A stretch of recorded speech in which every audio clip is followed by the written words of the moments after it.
Good evening. Over the past 72 hours, you will have seen and heard a great deal in the news about a variant of the COVID-19 virus that is causing concern. The name of that variant is Omicron. It was first detected in South Africa, with the news first emerging on Wednesday. Despite rapid action by governments around the world to prevent the spread of Omicron, primarily through travel bans, cases have quickly emerged across the globe, including 3 cases in the United Kingdom. Now, we are currently aware of 22 individuals who have travelled to the island and were in southern Africa in the past 10 days. All 22 people have been contacted, and those still on the island have agreed to undergo testing. The test results that we have received back so far are all negative for COVID-19. New COVID variants have always been a concern and something that public health and governments or agencies around the world have been monitoring very closely since the pandemic began. New variants come about from natural mutations of the COVID-19 virus.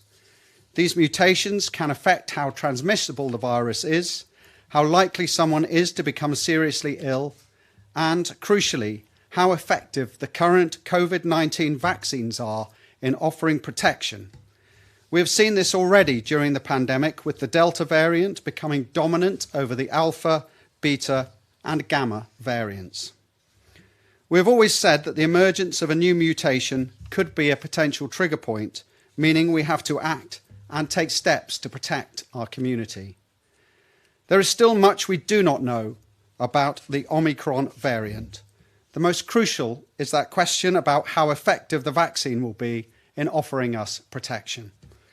The greatest concern is that the virus has mutated to such an extent that our immune systems, trained by the vaccine, no longer recognise the virus and no longer trigger an immune response. This sort of variant is known as vaccine escape variant. Early evidence suggests there may be a higher reinfection risk with Omicron, but there is still so much we do not know. This morning, I convened a meeting of the National COVID Response Group, followed by a meeting of the Council of Ministers. We discussed the developments around the globe in response to Omicron, particularly the UK, and examined the limited but growing evidence available and considered what potential measures we may need to bring in here on the island to protect our community. It was clear that whilst there are still so many unknowns about Omicron, it appears to have a large number of mutations, which is a concern. It may be several weeks before scientists have the answers we need on the exact nature of the threat this variant poses. Despite this, the Council of Ministers were mindful of the need for a proportionate response. We have determined that, given the uncertainty surrounding this new variant, we should now raise the island to a heightened state of awareness. We will also introduce some new measures for the greater protection of public health on the island, whilst the proper assessments are being made of Omicron. As Omicron has not yet been detected on the island, we assess the greatest risk at present to be from those arriving on our shores. Therefore, there are 2 important policy changes that the Council of Ministers are supporting. Firstly, all international travellers who are fully vaccinated arriving from outside the common travel area, that is, anywhere outside of the UK, Ireland, Jersey and Guernsey, must self-isolate and have a PCR test 48 hours after arriving in the Isle of Man. They must remain in self-isolation until they have received the result back. If they are not fully vaccinated, they will still be required to undergo the 7-day isolation period. Secondly, all travellers from within the common travel area, regardless of their vaccination status, will have to commit now to undertaking a lateral flow test within 12 hours of arrival in the Isle of Man. All arrivals from within the common travel area will be required to make clear a statement as to their intent and understanding of this new testing requirement on their landing form, and we will develop a facility for them to let us know when they have undertaken the test. These measures will come into force from 4 a.m. on Tuesday, the 30th of November. These two measures should now act as an additional barrier to entry of COVID, and particularly Omicron. But we must now also take further measures as a community to help mitigate against unwarranted effects, as it remains likely that Omicron will arrive on the island sooner rather than later. Earlier this month, I set out a COVID-19 winter framework for the island, which established 3 alert levels and introduced varying levels of likely response from the government. I am today confirming that we are raising our status under this framework from level 1 to alert level 2. This means that we are asking and increasing national mitigations. So these national mitigations will be now that those who are undertaking travel on public transport will be required and mandated to wear a mask. Those who are visiting a health centre or health setting will be mandated to wear a mask. And we are saying to everybody that we are now expecting you to wear a mask in public settings, particularly on retail premises and in school settings. I also want to tell you that we will be increasing the booster programme, the vaccine rollout programme, and I must say to you and once again emphasise that vaccines and the booster programme are providing our best defence against the virus. Thank you. I'm now happy to take questions from the media, and joining me today on Zoom is Dr. Henrietta Hewitt, who will be happy to take any questions. So can I ask first, please, for Leanne Cook at 3FM. Minister, my first question, what's the advice or guidance for those who arrive on island from outside the common travel area, but before the measures come into force at 4 a.m. on Tuesday, November the 30th? Well, when you arrive from outside the common travel area, then we are asking that you take the same precautions that we are recommending to everybody, and that if you're coming from an international country, that you do take at the very minimum before these come into play a lateral flow test. I think throughout all these measures now, we are asking everybody to raise their awareness and particularly to be responsible in whatever situation they find themselves.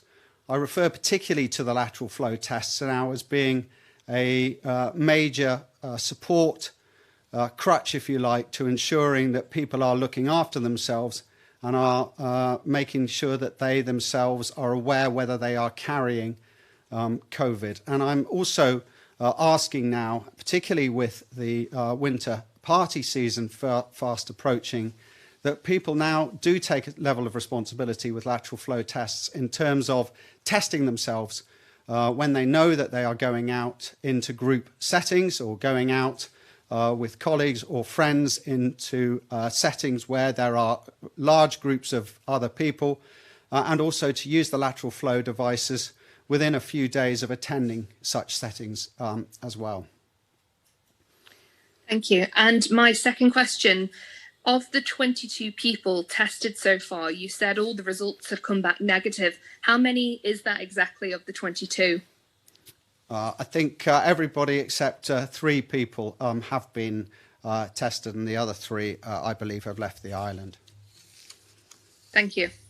Okay, thank you very much, Leanne. So I'll now move, please, to BBC, Catherine Nichol.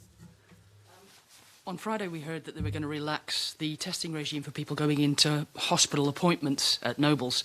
Is that now going to be backtracked on, or are people going to be expected to take PCR tests before and isolate for 3 days again before they go attend their appointments? And also, at this stage, will there be any changes to visiting at the hospital and visiting at care homes? Are there any more restrictions coming in there? Well, so all specific details, but we are mandating now that people wear a mask in healthcare settings, and the exact implications from that will be made clear in the next few days, and will confirm with Manx Care whether there will be any changes to the testing arrangements that currently exist. Thank you very much. And then Rob Pritchard from Manx Radio. That's to my Chief Minister. Just for clarity, a two-pronged question to start with. You say it would be immediate isolation for anyone who's suspected or confirmed to have the Omicron variant. First off, how do you suspect someone has that variant? And also, how are you going to isolate them effectively, given the fact that government and public health have previously stated repeatedly that the likes of sequencing can take around 7 days to complete? So, well, I mean, we just use that word suspected if indeed we believe there is any reason for us to be on a heightened alert with the particular individual. And we are looking now at speeding up the PCR test result program so that the PCR analysis that's actually taking place on the Isle of Man, we hope within the next few days should actually be able to identify the Omicron variant. And therefore, this sort of length of time that you were talking about shouldn't apply. And I also want to be clear now that anybody who tests positive for this new variant will immediately have to self-isolate, as will their household have to self-isolate. Okay, and you mentioned that it's expected to wear a mask in public settings, including schools, but why has that not been possibly mandated in schools when the likes of the public health surveillance reports keep stating each week that the largest number of confirmed cases continue to be in either the 10 to 14 age group or the 15 to 19 age group? So, you know, we want to work with the community to ensure that people take the right levels of responsibility. Julie Edge, the Education Minister, will be on the radio tomorrow morning explaining in a little more detail how she envisages the expectation level now to work in our schools. But I think it is important that we try and work together as a community. I've always said that full legal enforcement is a last resort for the government. Today's messaging is about raising the awareness now of this increased threat. It is about protecting our entry points where we see the most or the biggest level of threat coming from an exposure. And it is about now telling the public that we do expect people to wear a mask in these public settings.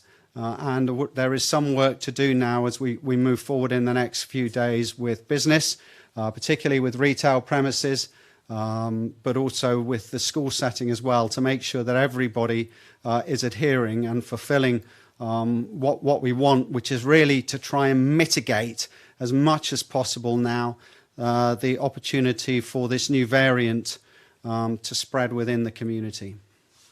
And when you mentioned the lateral flow test for those who travel to the island from the common travel area, you speak about adhering to the rules. How are you going to make sure that people are taking those lateral flow tests? Because the data is compiled differently to PCR tests. Yeah, you're right. So people will be required to declare on their landing forms that they are aware of this requirement and that it is their intention to undertake a lateral flow test within 12 hours of arriving on the Isle of Man. And we are working as to how we can find an electronic system capable of letting us know that those individuals have in fact undertaken that lateral flow test. But to a large degree, with any of these declarations that you make on official forms, there is an element of trust that we are undertaking with the individual. And of course, if that trust is broken, then we will seek remedial measures to be able to take that individual or persons to task.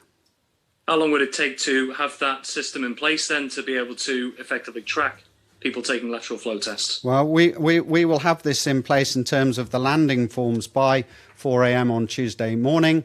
And then we'll be working over the next few days to see how we can best enhance our follow-up measures around this. But again, you know, this is another step forward to protect the entry point for this new variant, which is the borders. So firstly, international travellers now have this mandatory requirement to self-isolate, and will have to have a test 48 hours after arriving on the island, and will only be free to go once that test result is through.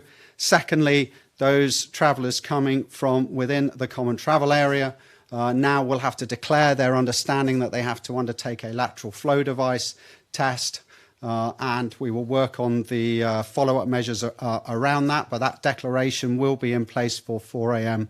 On Tuesday. And then, of course, to further try and mitigate this variant taking hold in the island, we're asking the public to be operating at a higher level of alertness and to undertake mask wearing as much as possible expected in a whole host of settings, including retail premises and public environments. Just one final query, if I may. Just with regards to booster vaccines, we've already seen the numbers of missed booster appointments. Is now not the right time to start opening up the likes of booster vaccines to more age groups for those to be able to take up those booster vaccines should they want to increase protection? Well, we've got Henrietta with us. Henrietta, I know you're sitting on the vaccination board. Would you like to take that question? All of the issues that you've just alluded to there are currently being considered by the Joint Committee on Vaccination and Immunisation, and they are very shortly going to formulate that as a recommendation. So I think we will be seeing updated guidance around the age groups and how we should work through those. Thank you. Thank you, Rob. Now, I'll go back to Leanne Cook from 3FM. Leanne, have you got a further question?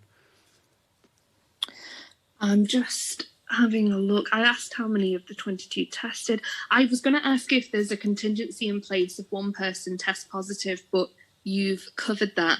I was going to ask the Director of Public Health, actually, if you could tell us anything more about the new variant for those.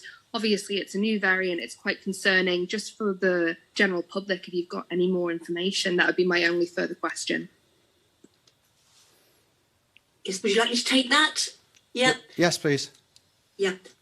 Yes, this is an area where we currently have more known unknowns than actual knowns. What we do know is that this mutation Omicron has about 52 changes in it, mutations in it, 32 of which are actually on the spike protein.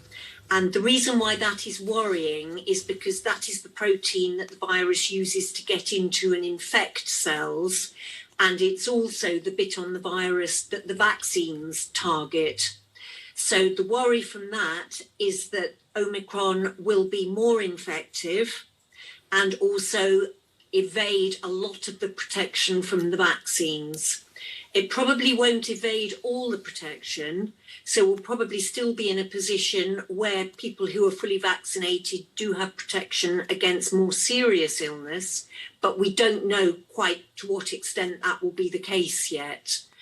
The other thing that's worrying about it is the speed with which it is taking off in South Africa, because South Africa is just coming out of a wave of high levels of infection with Delta. So the worry there is that what we think may be happening is that people who've only recently got over an infection with Delta are now being infected with Omicron. Again, we don't actually know that from real world data yet. It just looks like that may be the case. But those are the reasons why we're very concerned about this variant and why we're taking the actions across numerous countries, in fact, really not to try and guarantee that we don't get Omicron coming onto our shores, because we can't do that. It will get through, just as the previous variants have. But what we're trying to do is slow it and buy time so that we can actually understand in more detail what these mutations mean in terms of how the virus is going to behave and how it's going to affect vaccine efficiency. Thank you. And Henrietta, would you also like just to tell everybody listening what we might expect in the coming days from the JVCI and the vaccine programme itself in terms of uptake and boosters, etc.? Yes. So although we're concerned that the vaccines may not be as effective against this variant, it is pretty certain that they will still be useful against the variant. So we absolutely mustn't interpret this to mean that the vaccines don't work anymore. And if you're due a booster, don't bother because it won't help. It very much will. So as the Chief Minister said earlier, the vaccines remain the strongest pillar in our defences against all variants.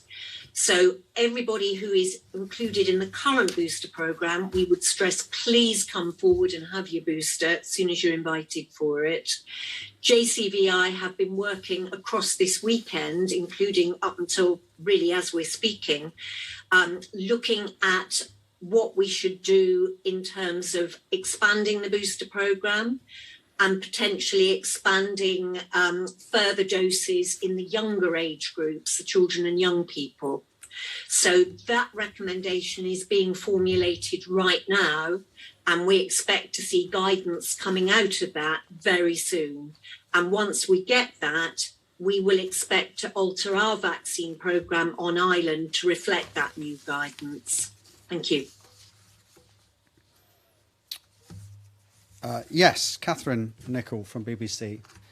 A quick question for Dr. Hewitt. We know it's a fairly new variant. It's only just been found in the UK, but the UK is saying they're expecting to find more cases. What is the likelihood that it's already here? That's difficult to say. Obviously, it's encouraging that the people we know who've come in from Southern Africa, those that remain on the island, have been tested and have been negative for COVID. But it will get here eventually, just as all the preceding variants have, including Delta. So we know that will happen. Obviously, what we have on Ireland built into our PCR testing capacity is the ability to do genotyping for those variants that are currently known. So the issue there is that if we find a positive PCR in the lab where we are not able to pick up the genotype, that actually increases the risk that may be Omicron. And obviously that's where our link into Colindale for the full sequencing becomes so valuable. Okay, is there any further questions from the press? Yes, please, Chief Minister. Just for a bit, some clarity regarding residents travelling to the UK under the new rules. What conversations are being had with the likes of health authorities in the UK to make sure those travelling over are signposted well enough to be able to get their tests on arrival in good time? There is no mandatory requirement for travellers within the common travel area, i.e. leaving from the Isle of Man, to have a test when arriving in the UK. We have simply changed our process for people returning to the island or coming to the island from the common travel area, whereby we are asking people coming to the island to quantify and confirm to us that they understand that they must take a lateral flow test within 12 hours of arrival on our island. Just to confirm, you do not have to undertake a test if you're travelling from here to the United Kingdom or anywhere within the common travel area. Thank you. Any further questions? Okay, so I just wanted to confirm then the key messages today are around travel for international travellers arriving onto the island, the requirement to have a test 48 hours after arrival, and for everybody travelling to the Isle of Man from the common travel area, we are now asking you to commit to undertaking a lateral flow test within 12 hours of arrival on our island. All technical details around these requirements will be published in the next few hours and day or so. I also wanted to finish by reminding you now the key messages that from 4 a.m. on Tuesday morning, it will be mandatory to wear a face covering on public transport, including on the ferry and aircraft, and in all health and social care settings. Indeed, we would ask everyone to take steps to adhere to this immediately. In other settings, particularly retail premises, shops and lifestyle settings and in schools, the government is now expecting everyone to wear a mask. We do not want to make The non-wearing of masks is a criminal offence, but we will legislate further if we need to. For now, we ask everyone to wear them in these indoor public settings. Like the UK, we will not at this stage be insisting on further measures in hospitality. And of course, level 2 means we are asking everyone to increase their use of lateral flow tests, especially before attending events or gatherings. Finally, there will be a change in our position around positive PCR test results that are suspected or confirmed as Omicron. In these instances, the whole household must immediately isolate for 10 days. Overall, these measures are proportionate, realistic, and targeted to identify and mitigate against Omicron until we know more about the variant, which I hope we will in the next 3 to 4 weeks. It is my hope that these measures will be successful and that the island will work together as a community to undertake the right level of preventative measures to mitigate against the rapid spread of this variant. However, we are prepared to go further and harder with legally enforceable measures if they are needed for the greater protection of public health. There will be more on this in the coming days, but the message is simple. Please take up the offer of a vaccine or booster when you are contacted. It is the best step that you can take to protect yourself, protect your loved ones, and protect your community. Be aware of others. Take sensible precautions. If you're going out, please take a lateral flow test. And in the days afterwards, please, again, take a lateral flow test. Thank you very much indeed for listening tonight. And I look forward to speaking to you again in the near future. Thank you.